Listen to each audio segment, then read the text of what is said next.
Fiquei no crack por 6 anos consecutivos, morando 6 anos na Cracolândia de São Paulo.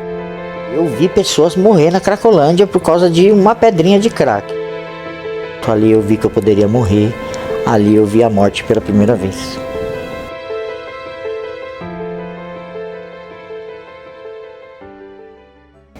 Bom dia.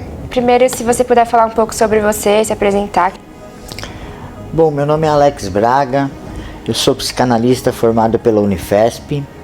Eu tive uma experiência de 25 anos nas drogas. Comecei lá na maconha, adolescente, e tive o final do meu uso de drogas na Cracolândia de São Paulo com o uso de crack.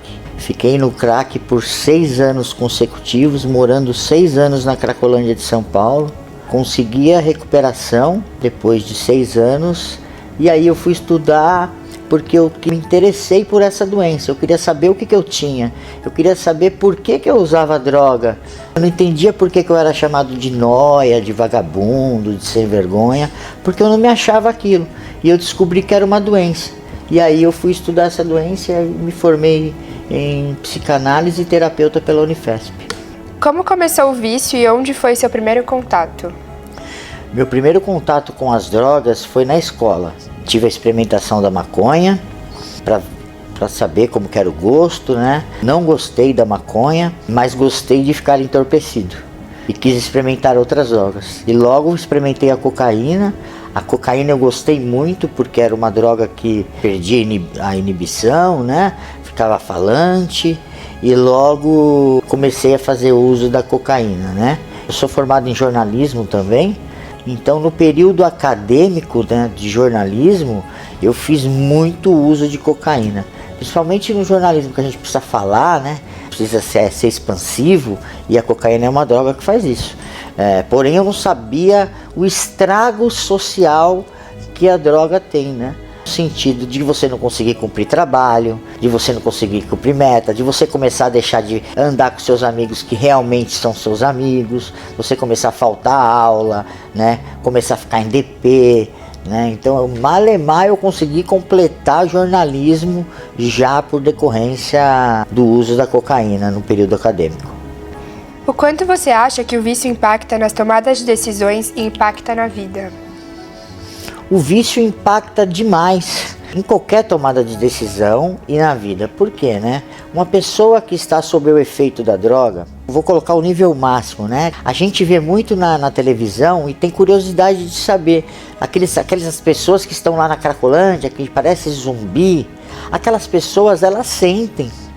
Elas entendem que elas estão causando mal para elas. Elas entendem que elas estão causando mal para a sociedade, para a família principalmente, que é a que mais sofre, é a família, Então, ele entra num ciclo vicioso, porque é um vício. Então, eu uso droga, passo o efeito da droga, eu me sinto depressivo, eu sinto que eu cometi uma insanidade, e aí vem uma dor muito grande. Para mim não sentir essa dor, o que eu tenho que fazer? Usar mais droga. E assim vai, Eu vou fazer uma insanidade para usar droga, para não sentir a dor, e aí começa. Isso é um vício, realmente. E o outro impacto é o impacto psiquiátrico, psicológico. Todo dependente químico, sem exceção, vai criar uma comorbidade. O que é uma comorbidade? É uma doença oriunda de outra doença. Então, por exemplo, o dependente químico que fez uso de drogas durante muito tempo, ele vai se tornar ansioso, vai ter um transtorno de ansiedade generalizada, ele vai poder desenvolver uma bipolaridade, borderline, ele vai poder desenvolver uma depressão junto. Então, geralmente, nós, quando tratamos o dependente químico, nós não tratamos uma doença só. Nós tratamos 1, 2, 3 doenças. Então, a dependência química, ela traz vários impactos na vida da pessoa, Por exemplo, a dependência química é uma doença que não tem cura. Ele pode tratar a dependência química, ter uma vida normal, mas a outra doença vai ser pro resto da vida. Então, olha o impacto que vai causar na vida dele, Como foi para você estar na Cracolândia e como é viver lá? A Cracolândia, vou dar uma ideia, As pessoas, a maioria de quem mora na Cracolândia não mora na Cracolândia. A Cracolândia é só um lugar para usar droga. É um lugar perigosíssimo para você morar na Cracolândia, né? Eu vi pessoas morrer na Cracolândia por causa de uma pedrinha de crack. Então, eles moram nas regiões, né, ali ao redor, né? Mas morar na Cracolândia é não viver. Morar na Cracolândia é não morar. Morar na Cracolândia é sobreviver. É você ter uma vida sem saber de amanhã. Você não come, você não dorme, você só existe por causa do vício. E o ruim, né, da Cracolândia, que apesar de ter alguns sistemas de tratamento social ali do governo ao redor, né, que o governo oferece, é um lugar sem esperança. Porque o usuário de crack, ele não acredita que ele vai viver. Ele tem certeza que ele vai morrer naquela droga. Ele só não sabe quando, mas ele tem certeza absoluta que vai morrer. Eu faço parte do grupo de estudo da Unifesp. Os números da Unifesp para a Cracolândia é que 3% das pessoas que moram na Cracolândia são as que vão sobreviver. O resto vai morrer. Então você, quando você olha na televisão e você vê a Cracolândia, aquele monte de gente lá, daquelas pessoas que você está vendo lá, só 3% vai viver. O resto vai morrer. Então, de 97% de pessoas que vão morrer ali, não é um número. Nunca pense como número. São 97% de filhos, de pais, de pessoas que têm família. A gente não pode deixar a gente viver de número. Eu sempre levanto essa bandeira, né? Toda vez que você fala que é um nóia, a gente chama muito de nóia, né? As pessoas chamam muito de nóia nessa palavra. Toda vez que é um nóia para você que está vendo, mas é um filho de alguém que está chorando muito por essa pessoa que está ali. Qual foi o momento em que você percebeu que precisava buscar ajuda e começar a se tratar? O que te faz querer sair daquela situação? O momento em que você se deu conta que estava consumido pelas drogas? O nosso meio, a gente costuma dizer, é muito difícil, né? Assim, ou é alcançado por um braço da assistência social, né? Ou é alcançado pela família com uma internação involuntária, né? Ou tem um dizer no meio da dependência química, fala a pessoa teve um despertar. No meu caso, eu tive um despertar. Um dia eu senti que nem um chute, assim, alguém me chutando e era chuva. Eu acho que na verdade, gente, eu tava com hipotermia, que tava chovendo muito nesse dia. E aí aquele dia me deu uma coisa assim de eu falar, eu vou dar mais uma tentativa, eu vou fazer mais uma tentativa de parar. E a Cracolândia é no centro de São Paulo. E eu moro em Itaquera, extremo zona leste de São Paulo. Eu fui a pé e eu pedi ajuda mais uma vez para minha família. Minha família não tinha condição financeira zero de ajuda, de pagar uma internação. Hoje um tratamento adequado é muito caro, é caríssimo, né? E o meu pai falou assim, se você quiser, eu largo o emprego e eu me interno com você em casa. E a gente se interna junto. Você topa? E eu topei. E meu pai se internou comigo em casa. E a gente passou 6 meses juntos dentro de casa, né? A minha mãe foi trabalhar de governanta para poder trazer alimento para casa, né? Ainda me emociono falando isso. E foi ali os primeiros 6 meses. Mas precisei de tratamento, precisei de remédio para abstinência, precisei de buscar uma ajuda ambulatorial. Após conseguir se tratar e superar as drogas, como é a sua vida agora? O que mudou? Me tratar, tem que explicar o quê? A Organização Mundial da Saúde tem um tratado sobre drogas, sobre dependência química, que é o CID-10. A minha doença, para a Organização Mundial da Saúde, é incurável. Eu vou falar para vocês, né? Como que está escrito lá na Organização Mundial da Saúde. É uma doença incurável, fatal. Incurável e fatal, mas tratável. Por que isso?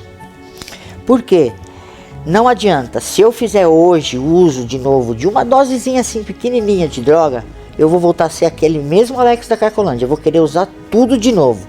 Essa doença nunca sai de você, né? É uma doença crônica, que nem um diabetes, que eu tenho que ficar controlando, né? Me policiando o resto da vida. Fatal porque se a pessoa não parar de fazer o uso, ela vai chegar ao ponto que ela vai morrer. Ela vai morrer. Ela vai morrer ou de overdose, ou ela vai morrer por morte violenta nas ruas, né? De alguma forma. Ou ela vai morrer por comorbidade. O rim vai afetar, o coração vai afetar, o pâncreas vai afetar. Então ela vai morrer por isso. Porém, é uma doença controlável, que se eu não fizer uso, eu tenho uma vida de qualidade. Eu tenho uma vida super saudável, eu posso fazer o que uma pessoa normal faz, né? Desde que eu não use drogas. E minha vida hoje é uma vida acadêmica, eu trabalho na área, né? Não só na área, né? Eu sou psicanalista, mas especialista em dependência química, né? Eu tenho uma especialidade na Unifesp em dependência química, então eu trato muitas pessoas. E o porquê, né? O principal que eu fui estudar, porque eu queria levar essa mensagem para as pessoas que é possível, porque eu achava que não era possível. Então hoje eu levo um tratamento para mostrar que é possível sim, para as pessoas criarem coragem de se tratar, de buscar ajuda, que a vida sem drogas é muito melhor do que a vida com drogas. Se eu fosse poder dar um conselho para os jovens de hoje, não use, não experimente. Não experimente, a porta é fatal. Um aviso aí para o pessoal de faculdade. A maconha é uma droga, por exemplo, que é muito usada no meio acadêmico, né? Aí você pode falar, não conheço ninguém que morreu de maconha e tal. Eu também entendo que é uma droga mais leve, eu entendo isso. Mas lembra com a minha primeira pergunta que fizeram para mim aqui? Eu não gostei da maconha e eu quis uma droga mais pesada. O risco que eu digo é uma roleta russa. Quem disse que você não vai ser esse cara, esse Alex, que vai achar a maconha mais leve e vai querer experimentar uma droga mais pesada? Vai gostar de ficar entorpecido, mas vai querer experimentar uma droga pesada. Eu não sou contra droga nenhuma. Eu não sou contra nenhum tipo de proibição. Eu sou a favor de que a pessoa tenha consciência e informação do que ela vai fazer. Hoje, né, o que eu estou passando aqui para as pessoas, informação. A partir do momento que você tem informação, você tem um poder muito grande de fazer ou não, porque você tem informação. Na Cracolândia as pessoas usam uns cachimbos assim, né? E aquilo é caninho de ferro. E há muita briga pela droga. Me dá um pouquinho aí, me dá um pouco dessa droga e tal. E tinha um rapaz que ele usava assim, ó, um cachimbo desse tamanho. E ele tava lá fumando. E o outro brigando, pedindo droga pra ele. Ele falou não, sabe o que a pessoa fez? A pessoa deu um tapa naquele cachimbo que varou e saiu aqui atrás. E a pessoa caiu morta na mesma hora assim. Por causa de uma pedrinha de crack assim. Ali eu vi que eu tava na selva de pedras. Ali eu vi que eu teria que ser muito esperto. Ali eu vi que eu poderia morrer. Ali eu vi a morte pela primeira vez. Eu fiquei 6 anos ali na Cracolândia. Mas a pessoa pensa em sair todos os dias, não é isso? Ela não tem força. Acho que a gente tem que falar também, deixar marcado, que nós não chegamos nem perto do nível de tratamento de um país de primeiro mundo. Aqui em São Paulo, nós temos 3 lugares que tratam. CAPS, Hub, que é no centro de São Paulo, que você pode pedir ajuda, e um lugar ótimo, excelente, chamado AME Vila Maria Especialidades. Né? É muito pouco perto do universo de drogas, né? A gente não tem remédio. Então, né? As meninas, um conselho para as meninas, né? As mulheres são mais difíceis de tratar do que os homens, porque a mulher tem hormônios estrogênios, é muito diferente, né? O período do TPM, né? A mulher no vício, ela é muito mais difícil de tratar. E outra curiosidade, existe uma média de para cada 100% de casas de recuperação para homens, existe só 15% para mulher. Quer dizer, o número de vaga é muito menor. Então a chance da mulher ficar na Cracolândia ou ficar nas ruas é muito maior. Hoje nós estamos quase igual o número de meninos para meninas na Cracolândia. Então é dificílimo a ajuda aqui no Brasil. É dificílimo levar tratamento aqui no Brasil. Aí eu falo também, né? O que falta? O que mais falta no Brasil, eu faço um pouquinho. Prevenção. Se nós tivéssemos prevenção, na Suécia, a prevenção de drogas começa aos 3 anos de idade, na escola. 3 anos de idade, chega até os 17 anos. O jovem, quando chega com 17 anos lá, para ele usar droga não é um barato. Porque ele está desde os 3 anos sendo escolado, que não é legal. E se ele usar, existe uma política de tratamento lá enorme. Então aqui no Brasil, eu faço prevenção em escolas estaduais de graça, né? Programas de prevenção. Eu defendo a prevenção social de impacto. Eu não acho que o sistema do PROERD é o correto. Ainda mais na periferia. Polícia chega na periferia, não sou contra, tá? Eu acho heróis. Mas o que eu acho? Eu acho que você tem que levar as crianças, né, nas periferias, ensinar eles a fazer ação social, ensinar eles a pintar a escola, ensinar eles a levar comida na favela, porque a ação social do bem faz a criança se afastar automaticamente da droga. O Brasil não tem esse programa, né? Então por isso que a droga começa nas escolas. E aqui no Brasil a gente precisa disso. Se nós tivéssemos prevenção, o número de uso de drogas cairia muito.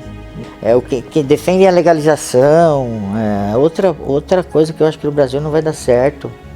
Do canabidiol, sim, eu defendo que o canabidiol tem que ser legalizado, mas para as drogas é difícil. Não que eu seja contra, mas a gente não tem política pública para tratamento. Quantas pessoas vão se viciar quando legalizar? E aí eu vou falar pro Joãozinho lá de Guaianazes, para a mãe dele pagar uma clínica. Eu trabalho em clínica. A clínica custa R$ 5.500 por mês. Como que a mãe do Joãozinho vai pagar a clínica pro Joãozinho? Quem vai tratar o Joãozinho quando o Joãozinho for da maconha pro crack? O governo? É muito perigoso a gente pensar ainda. Não é a hora da gente levantar essa bandeira, né? Eu acho que quando a gente chegar em um nível mais perto de um primeiro mundo, aí sim, eu não sou contra legalizar não. Mas a gente não tem política pública de tratamento. Vou contar uma história aqui. Eu estou escrevendo um livro. Quando eu cheguei na Cracolândia, eu escutava falar o dentista, e ele ajudava todo mundo, o dentista. Aí eu tava pegando lixo e o dentista me ensinando como pegar pizza, refrigerante para tomar no lixo e tal. Aí eu perguntei do dentista, por que dentista, né? Ele realmente era um dentista, formado em odontologia. Ele veio da Bahia para fazer um seminário aqui em São Paulo e foi levado a um prostíbulo à noite. E as prostitutas deram crack para ele experimentar. Nunca mais ele voltou para a Bahia. A família até hoje procura ele. Ele vive até hoje na Cracolândia. Tá vivo, tá? Porque eu já tentei ir lá buscar ele 2 vezes para ajudar ele e ainda não consegui ajudar. Segunda história, a Suelen. A Suelen foi uma garota muito bonita, linda. A casa dela foi ser assaltada, uma família boa da Penha foi ser assaltada. E aí tentaram estuprar ela, né? O pai se atracou com os bandidos, né? Brigou com os bandidos e mataram o pai dela nessa cena. E ela era a princesinha do papai, né? E ela ficou revoltada e foi parar nas ruas e foi parar na Cracolândia. Uma menina muito bem de vida. E aí eu e o dentista e a Suelen formamos como se fosse uma família. Passamos um Natal numa fogueira, assim, chorando. Arrumava comida, um dava pro outro, né? Aí eu tive a felicidade, né, de me formar. Eu montei uma moradia assistida, né? Que é um lugar para tratar dependentes químicos, né? Dentro da cidade. Eu recebi uma ligação de uma mulher falando assim: Alex, eu vi a sua reportagem no Fantástico, né?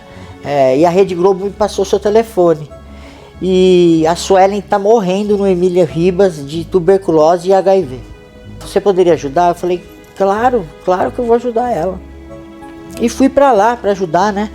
E o médico falou, a gente não pode fazer nada nesse momento, só esperar a taxa viral melhorar e a tuberculose dar uma resposta, né? Graças a Deus ela melhorou um pouquinho e a gente foi ajudando. Conseguimos tirar a Suelen do Emílio Ribas. Eu trouxe a Suelen para moradia assistida, treinei a Suelen se tornou uma terapeuta excelente. A Suelen hoje é casada com um médico, está muito bem, está vivendo a vida dela.